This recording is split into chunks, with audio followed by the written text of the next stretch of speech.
Heyo everybody, Haku here with my read-through for Magical Girl Raising Project, or Mahou Shoujo Ikusei Keikaku Limited Chapter 3. I really hope it doesn't come through in the video or anything, but I'm completely exhausted. I have no energy at all right now.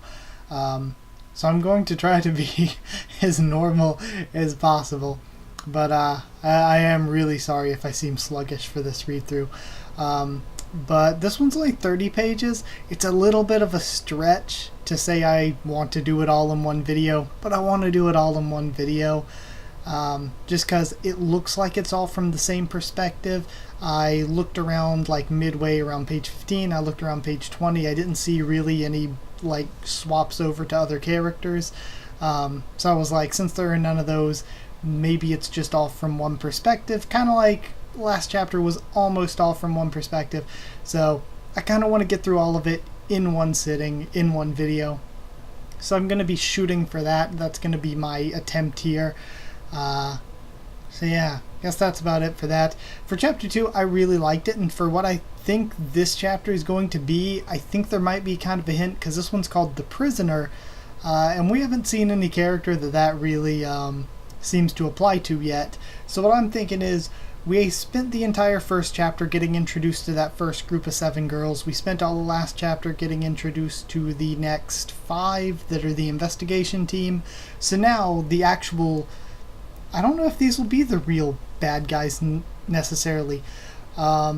Since the partner of Toko is Rain Po, it would seem. Since that's the case, I guess these 4 are unaffiliated with either those bad guys. Maybe they're related to Toko and Rainbow, who knows. Maybe they're unaffiliated to those pseudo bad guys, maybe they're unaffiliated to the investigators, but we're gonna have 4 other characters, and it makes me think they gotta be bad guys of some kind, because Pithy is one of the 4 we haven't met yet. So yeah, I guess my guess would be, since we spent a chapter each getting introduced to those groups, this will probably introduce us to the 3rd group. So yeah, I guess I'm not expecting much more than that, to tell the truth. I'll be surprised if we get more. I'm expecting just introduction to this new group of characters. So yeah, and I guess reintroduction, as it were, to Pithy. So yeah, let's go ahead and get to reading. I can't think of anything else I wanted to discuss from last time. I can't think of it in the moment, at least. So yeah, but if there's anything you want to talk about in the comments, of course, obviously we can talk there and in the hot Q&A as always. Okay, Chapter 3, The Prisoner. Magical girls are in the business of selling dreams and fantasy. However, there are still those among them who commit crimes. No matter how strict their selection tests were, occasionally a bad seed will come out of the mix, and because those bad seeds occasionally have powerful influence, they had to be removed. Bad apples aren't limited to humans. Rather, these bad apples might be more serious than humans. Against humans, magical girls are like large carnivorous beasts. Against tanks and fighter planes, missiles, weapons of mass destruction, they have more destructive capabilities than even those. A magical girl criminal is far worse than a human criminal. Humans could hardly perceive a magical girl's activities. In other words, few of them are capable of accusing those magical girls, and so the Land of Magic's monitoring methods become weaker as a result, their crimes going unnoticed. However, even if their crime was noticed, then severe punishment would be given. However, if their crime was noticed, then severe punishment would be given. Makes sense. If it was a deliberate violation, then that magical girl would be forced to undergo a rehabilitation program and retrained. If the impact on human magical girl relationships is too big, or the act itself was too malignant, or there's no hope for rehabilitation, then all the memories of that magical girl are erased and they're expelled back to the human world. Usually it ends there. It's rare that more extreme punishments have to be given. However, just because it's rare doesn't mean it's never happened before. Sometimes there are people who would still be dangerous to the human world even without a magical girl's power. There were also cases that even when their memories are wiped, they somehow manage to regain bits of them back. Criminals who couldn't break their malevolent activities were destined to be imprisoned, never allowed to interact with the world. Somebody who got their memories taken away but was able to regain them. Was that... that was Akane was like that mostly because of her screwed up mental state, and I think also didn't Melville have her memories erased, but she was able to remember Clanberry? I'm not sure because it's obviously been a while since we've read Restart. But yeah, I'm pretty sure that there were characters who we met before that had their memories erased by the Land of Magic, but they were somehow able to get some of them back. Okay, never allowed to interact with the world. The system has changed according to a law that was revised over 27 years ago. The current Land of Magic has no more death penalties, but its current punishment system acted just the same as death penalties.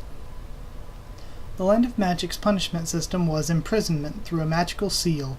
That seal was given by the highest level. All I could think of was a seal magical girl. Oh my god. Sorry. A magical seal. Well, like I'm thinking of a literal seal. Sorry. That seal was given by the highest level mage, causing the stagnation of activities for the imprisoned, making them worn out and tired. The magical girls who were sealed for their heavy crimes were protected by a barrier and strictly managed. The location of this prison was of the utmost secrecy.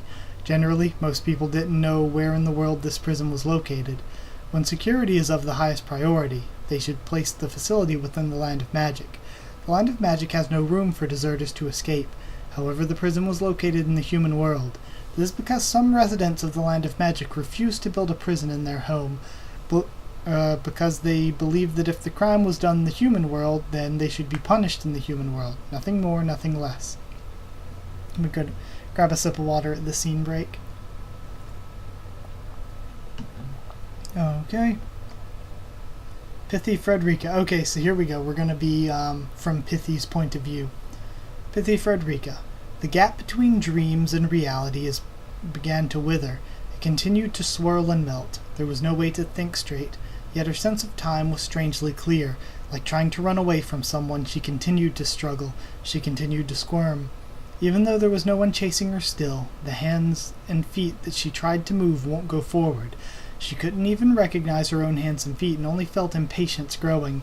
Okay, again cutting in here, but this is called Prisoner. We just learned about the prison. Presumably Pithy and probably these other three we haven't met are prisoners in this prison, unless maybe like, I don't know, the one doesn't seem like, her design just doesn't say evil to me. The Weasel Musketeer girl, maybe she's actually like a prison guard or a warden or something. But we have these characters, but didn't Toko also talk about escaping or something? Did they mean literally escaping? Was Rainbow Rainbow couldn't have been a prisoner because Toko was watching over her as she was a human in order to build up those with magical potential around her. So maybe I'm wrong. Maybe Rainbow isn't related to these. I was wondering if Rainbow escaped from this prison, if she was related to Pithy and these other prisoners somehow. I'm not going back here again. The magical girl, Pithy Frederica, thought earnestly. She stretched her back. Time should be passing now. She bent her arms. She stretched them out. A stretching exercise was next. Her hair was touching the back of her body. She was happy that she was able to move her own body at her own will. It seems that neither her physical strength nor her mental strength is dulled. If she was ordered to kill everyone in a death game right here, right now, her body could still work. She bent her fingers one by one. They began to open. She raised her leg high, then she bent them. She jumped up to her limits, hitting her head on the ceiling, which wasn't very high, then landed. Her long skirt flowed with her body, spreading dust in the dirty room. Works like a charm, doesn't it? Seems like it does. She talked as she walked, taking 2 steps to the center of the room, and as she approached her opponent, she launched a kick towards her. Hold on, did I miss something somewhere? Oh no, apparently not. I'm just going to continue on. Launched a kick towards her. With no motion at all, her kick was stopped hard with her opponent's palm. As her opponent pulled her leg, her skirt flew up to her ankle. Her skirt flowed and swam as it blindfolded her opponent, causing her to release her grip. Her opponent's goal was to retreat half-step backwards to avoid her attack. With a flowing motion, her opponent pulled out a guitar and strummed it like a small hailstorm. The guitar produced 8-beat notes that turned towards Frederica. As she dropped As she dropped the hem of her skirt, Frederica rode on them, using the momentum to make a flip in the air before landing in an upright position. The 8-beat note dropped to the floor with a hard sound, fading like it's melted. The two girls relaxed as they faced each other. Slowly, Frederica relaxed her facial expression.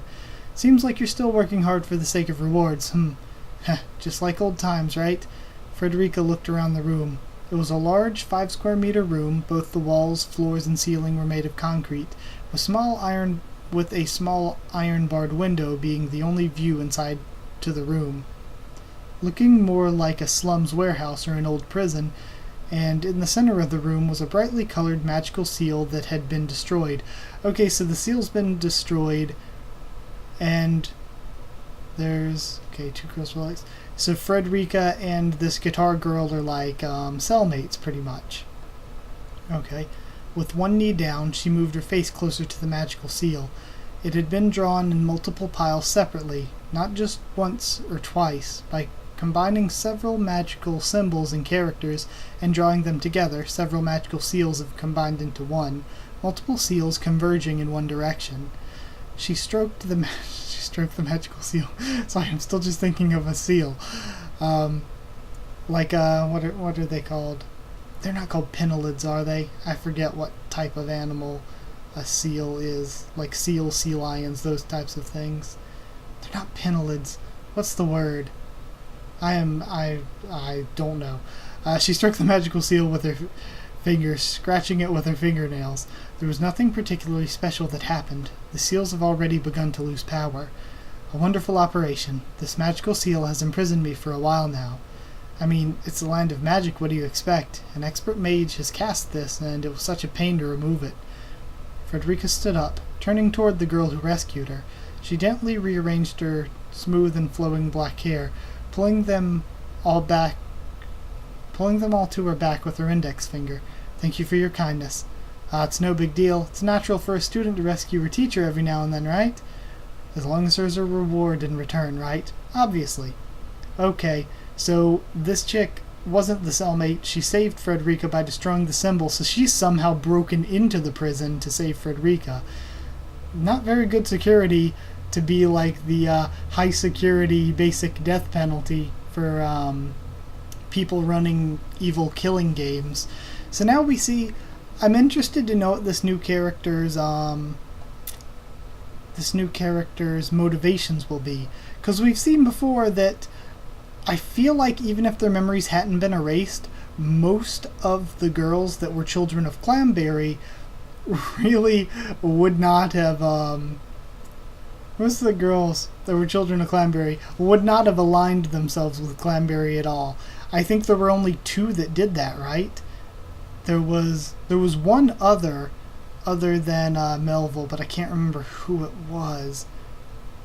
It wasn't Noko-chan, was it? There was somebody else, though, I remember from Restart, that even after everything happened, they had aligned themselves with Clamberry. So it's kind of weird to think that Pithy, somebody would align themselves with her if they were part of a killing game. Seems like that'd leave a pretty bad taste in your mouth.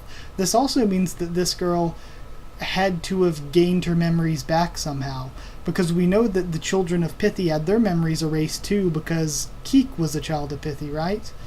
So yeah. So this chick obviously got her memories back at some point. Frederica looked at the magical girl in front of her, Tot Pop. This could be difficult to say a lot. She ran her eyes over to her boots, her pants, her shirt. Her costume had leather belts with studs and spikes decorated around her. It looked more like a pop star's costume than a magical girl's. She used a skull motif abundantly. Her hair ornaments looked like a bear trap. If you looked at her guitar, you'd first think it looked almost like an axe. Not to mention, her face was covered with a gas mask, so from her design, this doesn't exactly seem to be a costume. It's been a long time since I've seen you. You haven't changed one bit. That's my line, Master Frederica. The girl pulled off the gas mask and revealed her face. She smiled. Her mouth had a piercing on one end. Magical girls were always cute and beautiful, so that doesn't deserve any special description. It was her unfamiliar huge smiles that were Frederica's favorite, but above all that, her most favorite feature was The hair on the girl, of course, just barely hanging on her forehead. Not only was it glossy and fresh, even though it was short, each one of its strands was filled with vitality. Frederica placed her hand above Top Pop's head and stroked her. Top Pop closed her eyes, like a cat enjoying the feeling of being stroked. Frederica, the hair pervert. And she's probably sneaking a hair right now while she's brushing her hair back so that she can keep track of her later. Because that was her magical skill, right? Is that she takes a hair and she can see what a person's doing if she presses the hair to the crystal ball. And it makes me wonder, is the crystal ball something that she can just manifest? Or does she have it in prison with her, or do they have to go get the crystal ball? Because the wheelchair that was part of Flez's magical skill can be destroyed, and the goggles that are part of Nanako-san's magical skill can be taken, they can be modified and all that, and she can't use them while they're taken, obviously. So it makes me think that you're kind of screwed if your magical skill isn't based on yourself but on an item. So is Pithy kind of screwed if she doesn't have this crystal ball? Either way, Frederica savored the feeling of hair on her fingertips. Perfect, Frederica. Fingertips before removing her right hand. She placed her hand on her nose and breathed in the smell slowly before breathing out again. It definitely is you, Tot Pop. And you're definitely Tot's master, all right. The magical girl, Pithy Frederica, has been responsible for raising many magical girls for many years. Pithy Frederica's appearances were many. Her apprentices were many, though not many of them still had their memories. Although Top Pop was an excellent apprentice, she wasn't just an excellent apprentice. She threw herself into a separatist faction whose goal was to fight in order to change the land of magic. Oh, and the sweet scent of her hair, trickling up Frederica's nose, engraved deeply within Frederica's memory. So, she's got her memories back, she's part of a separatist faction, and so confirmed their memories were erased. But I'm trying to think, Frederica probably has some apprentices that are before she did the killing game, so maybe not all of them are killing game apprentices. Engraved deeply in Frederica's memory. The one who caught Frederica and imprisoned her here was her latest apprentice. However, in that girl's eyes, she might not consider Frederica her mentor anymore.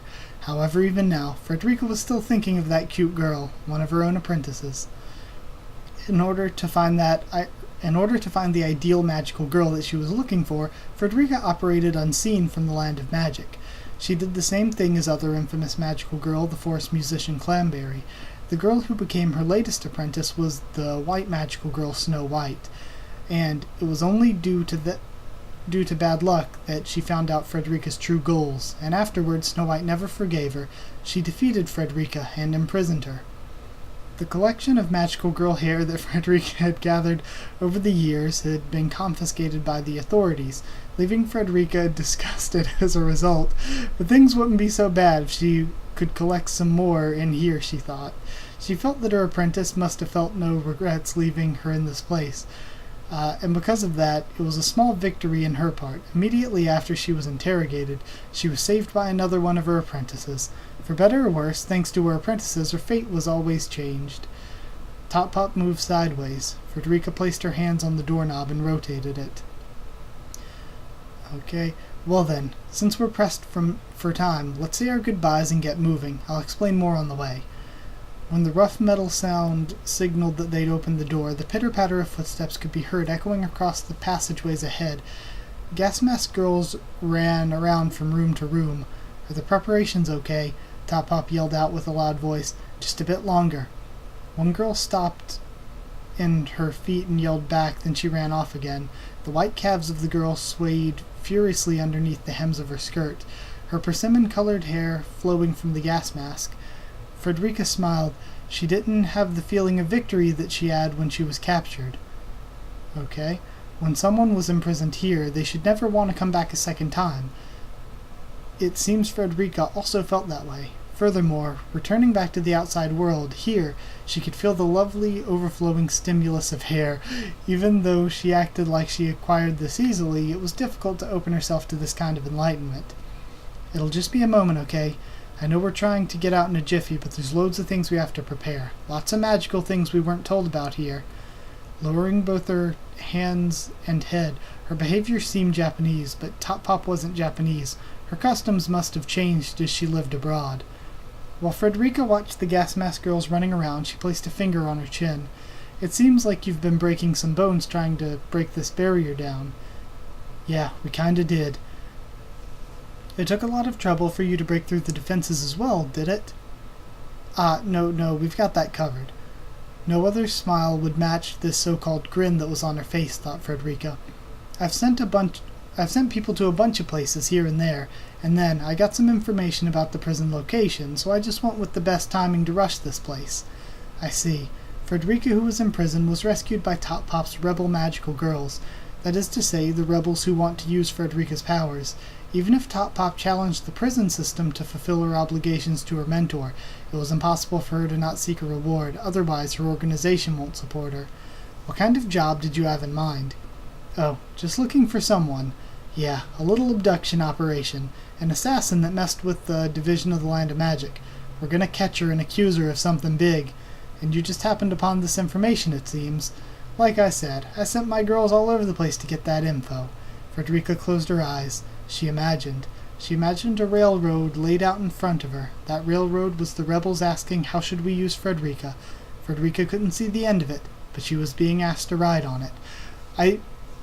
I like this. So now we have the 7 sort of pseudo bad guys. The only real bad guys there are Toko and Rainbow, it would seem. The good guys who might not be all good, because we have the investigators, but Malpam is kind of sketchy. From what we've learned. At least, maybe, if not Malpam personally, the Foreign Affairs Division is sketchy.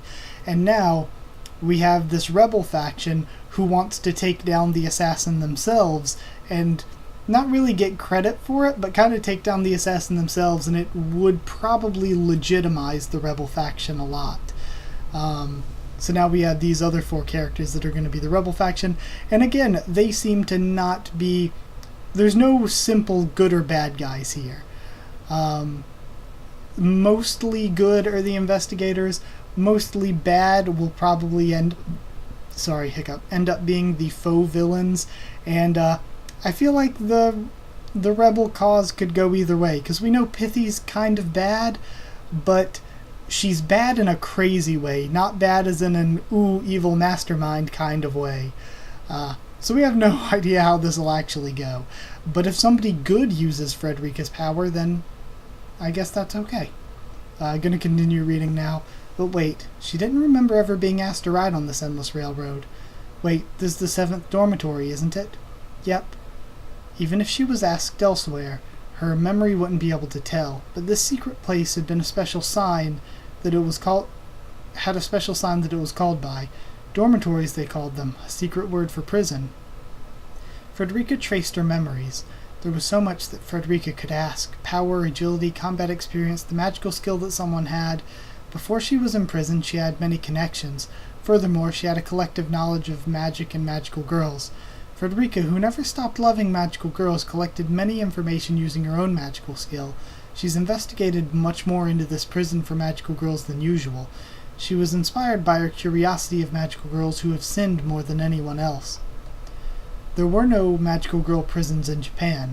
Even if they captured rogue magical girls in Japan, since there was no place to keep them, they'd be sent to another country. The 7th dormitory should be the prison located in England. The magical girls imprisoned here weren't just Frederica. There was a magical girl captured long ago before Frederica in this prison. There was a rogue British magical girl who committed corruption in England long ago, and she was sure. The one that broke the seal. Is she still here? She is, but why? I'd like to ask a favor. Break just one more seal. No. Top Pop shook her head while waving her hands. We don't have much time, see? It's a no-go. If we just break random people out, we'll end up with some shady folk. That's not a problem at all. It's a big problem. You can't just decide things this quickly. If what I'm thinking is wrong, we can't prolong this a bit further. Isn't wrong, we can prolong this a bit further. No, but please, give out my instructions. Okay. So, it seems the girl with the white hair and the gas mask was probably the one that I've been calling like a poodle or a dandelion girl. and the other one that's imprisoned that she's trying to get let go is probably going to be the musketeer girl. And that's how they'll all end up together. But Tot Pop herself doesn't really seem like a bad character. I mean, she's trying to avoid setting out prisoners that she can't use, and she's only getting out Pithy because she thinks she can use her to take down an assassin, which seems to be a just cause. So we don't necessarily know that the rebels are bad, really. But they're going to be getting into a bad few acquaintances if they're breaking prisoners out. Either way. She saw the railroad. That's why they would need a strong train. Not just Frederica alone, she needs someone stronger. More rogues, more magical girls to leverage. Pithy could sense Tot Pop in the earlier scuffle. She still needed more actors on stage. Even Frederica wanted a monster she could use. In a place like this, she could finally find her monster. First, we'll remove Pukin's seal. Then, we'll remove Sonia Bean's seal. Those two would be good. No matter what mission they're in, they'll be useful. If they become too useful, they might choose to run away. That's fine with her. Frederica's favorite kind of magical girl was a magical girl not even Frederica can control. See, crazy evil. Not evil, mastermind evil. Frederica smiled. From the bottom of her heart, she was grateful to be back. She can associate with the magical girls that she loved again. There was nothing more happy and pleasing than this. Well, let's make haste. Our seniors are short-tempered. If we delay, we might get scolded. Tot Pop gave out instructions while struggling. The gas mask girls began working to remove the barrier. Frederica embraced Tot Pop and buried her face in Tot Pop's hair. Now, scene break. Pithy Frederica was devoted to magical girls. In Japan, if she heard there was an excellent magical girl, she'd immediately collect their hair. If she heard there was an excellent magical girl out in the West, she'd go out of the country to pick up their hair. She was looking for the ideal magical girl. As a test administrator, she would use her position to find magical girls with talent and raise them. Not just modern magical girls of the present.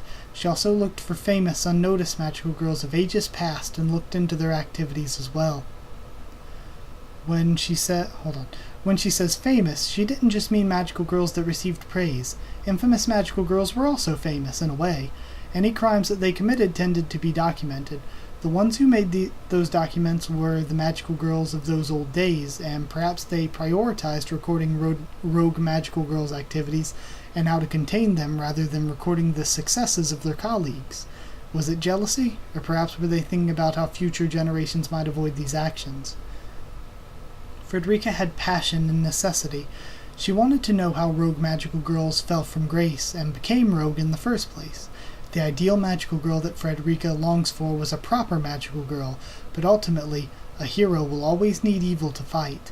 Pukin and Sonia Bean were especially infamous magical girls among magical girl criminals. These two used to cause havoc over 130 years ago in the United Kingdom, so much so that their terrors were passed down as songs. Wherever Sonia walks, rivers of the red block. Wherever Pukin returns, a mountain of corpses is the least of your concerns. There were terrifying lyrics, usually sung locally. Okay. Pukin's hobby was her cruel torturing methods, using those methods to discover the details of her victim, to which Sonia would suddenly burglarize those many victims. Pukin would then produce false charges against them, while Sonia purged any of Pukin's adversaries. The only records remaining of their acts were negative ones. In areas where those two were particularly active, plenty of parents told their children, if you do anything bad, Puka and Sonia will come for you. Usually these kids would then apologize to their parents for doing whatever bad things they did out of fear. It's probably the only case where those two ever did something good in their lives. Pithy Frederica didn't just stop at their basic information. Pithy knew about Pukin and Sonia's criminal records, and was familiar with people related to them as well. First, she had to break Pukin's seal. The gas mask army fell in line. Some began chanting a prayer to weaken the magic of the seal. Some were strengthening their unsealing magic from the side. Some of them were siphoning their own magical energy and passing it on to the others. Some of them were breaking the seal from the inside. A single spike pierced through the magical seal. The nail grew like a seedling and stretched out its roots, splitting the concrete, cracking radially from the center of the spike's stab location. The magical seal began to swell, distort, its magical powers becoming visible. Like oil being splashed into water, it constantly changed color, changing the color of the air around it. Something high-pitched began crackling into everyone's ears. Frederica commanded the gas mask army and Top Pop to brace for cover. The changing colors continued to mix together. As a result, it began to converge into an ash-like color. At the same time, their surroundings finally began to obey the laws of physics, its appearance finally settling down to how it should be. Just looking at it made Frederica feel drunk. She remembered that she also had a feeling of nausea when she was liberated. The drifting gray smoke began to diffuse. A shadow appeared faintly in the back of the gray cloud. A bright-colored hair, large feather of some waterfowl, long gloves and matching boots, a wavy decorative collar, and on her waist a rapier. Her costume was like that of a prince you'd find in fairy tales, and if you didn't know anything about her, you'd think she was some kind of hero of justice. Her expression was vague, her eyes were lazily looking around her surroundings. Even though her expression didn't show it, the beauty of her appearance was magical, like a proper lady. No, in Frederica's eyes, she was more than that. Okay, so that's Pukin is the musketeer. And we have an illustration then. That's cool. She's almost sort of, I guess maybe it's just the hair. I was going to say she almost looks sort of Clanberry-esque. I think it's just the hair and lips, though. Okay. And of course we see Top Pop there and Pithy. Okay. So I guess this means maybe Sonia is the poodle girl and not the one that was in the mask earlier. So it's weird that they gave that much detail for one of the girls in the gas masks, if that's the case, but whatever. Damn, Top Pop said out loud with an unexpected tone. Not just Top Pop, even the gas mask girls behind them felt the same way. Acting against the system. If these girls engaged in illegal activities, then they must be noticing it too. The river of blood flowing from Pukin, the voices of Pukin's victims as they struggled and cursed under her feet. Even as she stood there, the number of humans killed by Pukin could be felt crawling into their skin. Frederica spread out both her arms, stopping the magical girls behind her. She warned them to keep their distance away from Pukin. The rapier on her waist, her long legs, her muscles as a magical girl, she was still checking them. It would still be fine as long as they kept their distance this far. Pukin's expression seemed dull, but gradually light returned to her eyes. Frederica kept her eyes on her feet and kneeled down. "My name is Frederica. Shogun Pukin, it's an honor to meet you." When she raised her face, Pukin was watching back with a surprised expression on her face. Frederica smiled thinly. Looking at that, Pukin smiled as well. The edges of her lips curling up. It was a sly smile, yet her noble look hadn't disappeared. "You have a task for me?" Her voice was the same. It was the voice of a beautiful woman, yet the traces of her bloodthirst remained. Even when Pukin was just talking, it felt like she was threatening her. "We've prepared rewards for you." "Oh, then it's no ordinary task, is it? You will never return to this prison. You'll be given freedom." Pukin listened to Frederica's suggestion, looking back at her with another surprised expression. Then she chuckled lightly. "What an interesting proposition. You intend to release a beast that's been damned to rot in this prison for eternity. But of course, having a noble such as yourself locked up in here is a blasphemy against the human race, isn't it? It's unusual for a person to be pleased by human history. However, Frederica knows that Pukin is an unusual individual. It was easier to handle her using this method."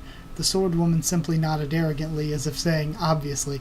So I kind of like this, because she's going to be in for a total culture shock, where she's like, she was a magical girl from 130 years ago, and the world has changed a whole hell of a lot in 130 years. "I don't know what challenges you had to overcome, but to escape from this ghastly place is a welcome change. On my honor, I shall reward the benefactor who released me. However, where is Sonia? Upon Her Excellency's permission, we will also rescue her soon. There's no need for my permission. Make haste and rescue her. Sonia is a faithful follower. She doesn't simply obey orders. She has a certain talent. Sonia must be included in our company." Among the girls behind her that were still in awe, there were voices that could be heard that sounded like the voices of someone who might not want to keep going, and there were also small nervous laughter. Above Frederica's head, something silver was sparkling. "Well then, let's head to Sonia's place. I'm sure she's waiting for me. She always acts like a crybaby if left alone. We shan't leave her by herself any longer." Pukin began to walk, acting like she didn't look at the magical girls working under Frederica. The gas mask girls made way for her, and Frederica went forward to lead Pukin. Pukin nodded twice in satisfaction. "Leave any disrespectful people to me." While Pukin was walking, she snapped her right finger. At the same time, there was a thump, like a falling sound. A lot of screaming followed. Frederica looked behind her. There were 2 gas mask girls that had their heads missing. The lopped-off heads were rolling in the aisle. The walls, the floors, even the magical girls, everything was dyed red with blood. So her power so far, I have no idea what it could possibly be, but so far it seems like an even more amped up version of Akane's power to cut things from a distance. Maybe something with her snapping her fingers rubbing together, causes that kind of effect maybe? No clue. The 2 magical girls who had their heads cut off, their bodies were now on the ground in a kneeling posture. Their stumps continued to leak blood. Perhaps Pukin had thought that the small laughter she heard earlier was an insult to her, and thus she killed the laughing one. Frederica looked at Top Pop, who was hardened to sudden murder. She softly ordered them to clean up the mess, turned around, and continued walking. If she wanted to work together with Pukin, there were many things to consider. Some of the gas mask girls knew not to be rude, but there are still those who failed to see that.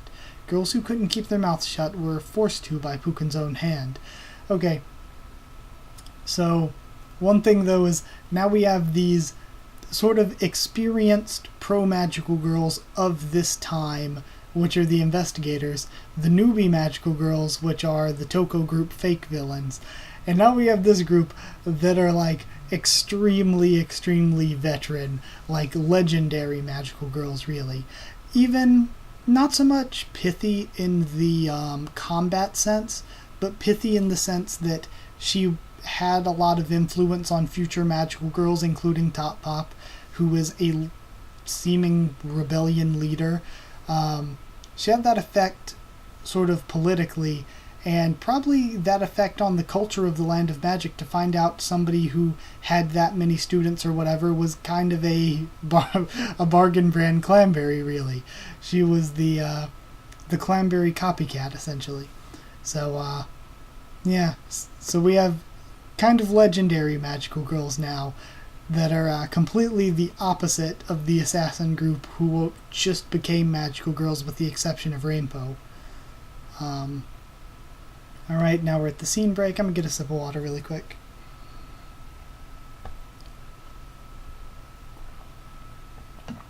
Alright, starting next, Sonia Bean contrasted Pukin in every part of her. She was different from the always confident Pukin. Sometimes she would whimper nervously. Whenever there was a small sound, she'd tremble and look towards its source. You'd almost feel sorry just looking at her. But that feeling of pity may also be because of her costume. It was different from the elegant and aristocratic attire that Pukin wore. Sonia's costume was ragged and dirty. There were seams and some ripped parts seemed drawn on, all stitched together with yarn. Fortunately, she wasn't actually unclean. It was actually a caricature type of thing. Not just in her looks, but her career was also different. Pukin was someone who had gained great achievements being an official of the Land of Magic. Sonia was someone who lived in a cave and attacked stray travelers. If Pukin didn't pick her up for any reason, Sonia's life would probably have been a short one. Now, these two were eating roasted chicken in one of the city's underground pubs. Regarding their manners, Pukin had a brilliant dress and cut her meat elegantly with her fork and knife. She behaved well as she ate. Sonia was like a wild beast. Grabbing the chicken leg and munching on it, she'd probably still eat it even if it was raw. A candlestick and a Persian tapestry carpet, used by the House of York, a purple crystal chandelier, and unspeakable gorgeous furnishings. Top Pop proudly figured that if someone came to this room, they'd think it was the room of a mafia, a politician, or a wealthy individual. The two people who have just been released borrowed this room in her honor. Both of them were obsessed with eating, barely looking around. Frederica stood up. "Excuse me," she said as she removed herself from the table. Neither Sonia nor Pukin minded Frederica as they continued to eat. Frederica went through the door ahead. Going outside of her room, a deep bass sound echoed towards Frederica. Since music wasn't one of Frederica's hobbies, she didn't know what genre it was. Top Pop's favorite song seemed to be playing upstairs, reaching all the way down here. She continued on beyond the door to the place whose tiles glittered, and there, Top Pop was waiting. You could call her a sort of watchman. You did well, Top Pop. Hey, Teach, are those two still eating? Yes, they're quite different from modern magical girls. We've improved a lot after them. They need to consume energy to keep up their magical powers. Unlike us, I guess you could say that our fuel economy's progressed. Anyway, back to the topic at hand. Frederica narrowed her eyes. Why are you speaking so quietly? And see, I like this, because usually in stuff it's like, ooh, this ancient magic is so powerful and stuff, when logically it's like, if there was a magic society, magic would progress and improve as time went on, and the most modern magical girls would be the strongest of them. So it's good to see like magic as a technology, as a thing, has progressed in that 130 years. Why are you speaking so quietly? You know why. Top Pop closed in on her voice and whispered. Her hair was touching Frederica's cheeks. Frederica felt pleasure coursing through her body from that unexpected touch, and trembled with excitement. Okay. Sooner or later, they're going to expose the worst parts of themselves. My, that innuendo is quite sexual of you to use. This isn't a joke. They're trouble. Look, I'm scared, okay? But don't you just love people like that? Well, obviously. She summed it up with a full smile before her facial expression changed again. But listen, for the time being, those people think old Tot's their leader. She said so as she thrusted her thumb up towards herself, tightening her expression with a smile. I don't want any more of my cute girls to die. That's reasonable. Look, I enjoy walking around with a ticking time bomb as much as the next girl, but as their boss, I gotta look out for the safety of my girls before anything else. And what's there to worry about? It'll be fine if it's just you, me, Shogun Pukin, and Lady Sonia working together, right? Come again? The elite few. If it's only us, it'll be easier to do our job. Top Pop leaned against the wall. She looked toward the end of the room, towards the door. Those two. Can you really trust them? I trust their abilities, and I trust them to use them properly. As for their personality, I can ensure nothing will harm us. I can't say the same for others. Don't you have a control phase or something you can use to keep them on a leash? Sonia will be kept in control by Shogun Pukin. I'll handle Shogun Pukin and keep her comfortable. 130 years ago, when Pukin was still active within the Land of Magic, she was a high-ranking examiner from the Examination Division. However, on the contrary, she was more like someone who was in charge of cracking down on people. At the same time, Pukin was an excellent examiner, managing to accuse several magical girls of various crimes, and was praised as being a shogun. For someone who was praised as the greatest, it didn't take long for her to fall. The real culprit of the robbery case that Pukin was involved in couldn't bear the guilt, and so appeared on trial and confessed against their friends. They investigated the incident, and although it was clear that Pukin falsified her accusations, the accused had already been executed. Within the incidents handled by Pukin, since one was already considered suspicious, all were re-examined one by one. Her past cases were all reopened. Using Pukin's own magical skill, she forced the people to confess. Case after case, murder after murder, the investigations resulted that the culprits were all fabricated. At the time, the interests of the examiners working under the Land of Magic's laws were extremely strong. The properties of the executioners were all confiscated. Within them, over 50% had been discovered to be bribes from examiners. Pukin's false charges has increased because of that, and was caught by the innocents that she had blamed. Thus, she was sentenced to be sealed. Okay, so her crimes to begin with were that she was basically the head of the judicial branch of the Land of Magic, and she used that to rig all the cases and bribe everyone, essentially. So, not good on her part, and that's why she was sealed off. Okay. Just before Pukin's arrest, she had published a book. It was an autobiography, boasting about her prowess while also serving as a self-defense at the time. Even now it was stored within the Land of Magic's archives. A criminal's excuses full of pride, whose contents were filled with inevitable nonsense. Even though no one could imagine that it was in line with reality, the author's human nature was transmitted in that book. Frederica's specialty was bringing people under her wing. She would find whatever makes her opponent most happy, gently stroking the insides of their hearts. If they were easily understood stereotypes, then it would be even easier. With Pukin, she can be manipulated in many ways. Pukin's book was basically filled with nothing but herself. Sometimes she described Sonia slightly. Sonia was almost like a bodyguard. Seeing them separated in a prison, it was indisputable that Pukin's fighting strength wasn't weak, but Sonia Bean was a rare, brute magical girl who could be entrusted for battle. When it comes to Sonia, against her in battle, Pukin would act in whatever way she wanted, and she continued to act in that way, enjoying her life in the land of magic until she was caught. Well, now that they're free, we're basically in this situation, huh? Don't you think that bring them here is just a little too much firepower? You think they're unnecessary for the job.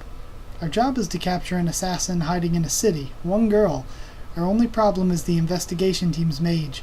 Because of her, the entire city's been locked off by a barrier, meaning we can't get it. That's it. Or we can't get in, maybe. That's it. Frederica smiled softly and stroked Top Pop's head. The reformist rebels catching the assassin in order to prove the corruption of the land of magic. So that's how it is. At least that's what Top Pop believes.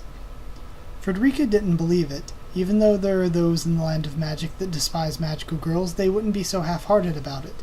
Frederica's been gathering information using her magical skill. She was also aware of the connection between upper command of the reformists and the land of magic. Even though they were revolutionaries, they still had some deep connections within the land of magic. They were merely a part of the larger faction war as an outsider. The reason why the land of magic still allowed these revolutionaries to exist was because to some people in the land of magic they were convenient. Whenever they felt like it, they could easily raid them to imprison them, and the land of magic doesn't usually release their dangerous criminals without something to keep them on a leash. The one manipulating Top Pop pulled some strings to open a hole in their security. She could only believe that they've prepared for this. That's why Frederica unleashed Pukin and Sonia. Even though it would take time, no officer would have arrived to stop them. The land of magic's magical girl divisions were divided. Since each division wanted to advance their own interests, they would often pull each other's legs. The rumor that they've outsourced an assassin to work for them in secret was probably the truth.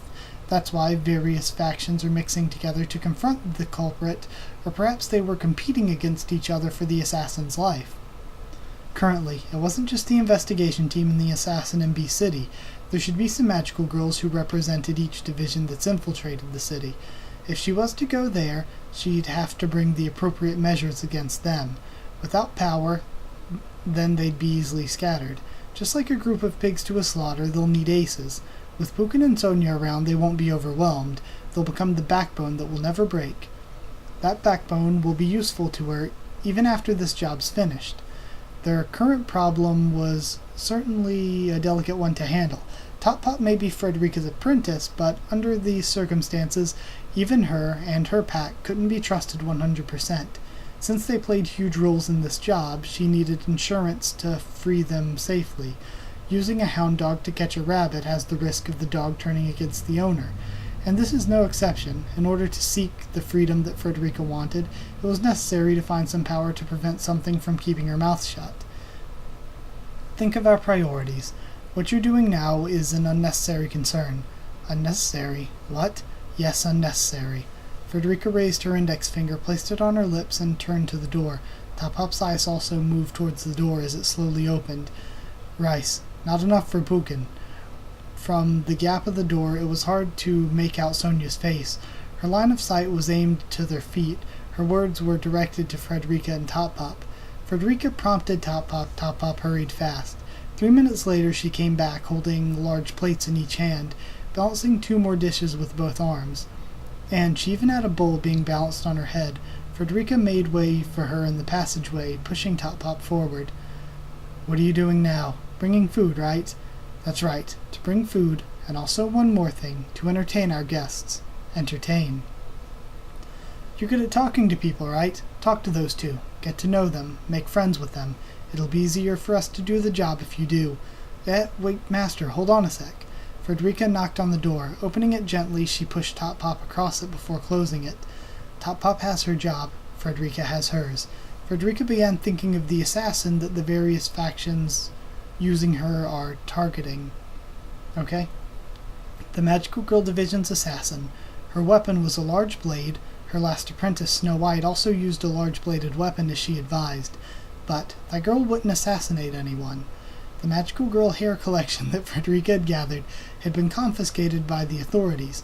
If she still had it, she could have gone to see Snow White. Would she have to start from scratch? Even though she thought of how unfortunate it was, at the same time, she felt little thrill of excitement at the thought of collecting more hair from scratch. Okay. She felt a little thrill of excitement at the thought of collecting more hair from scratch.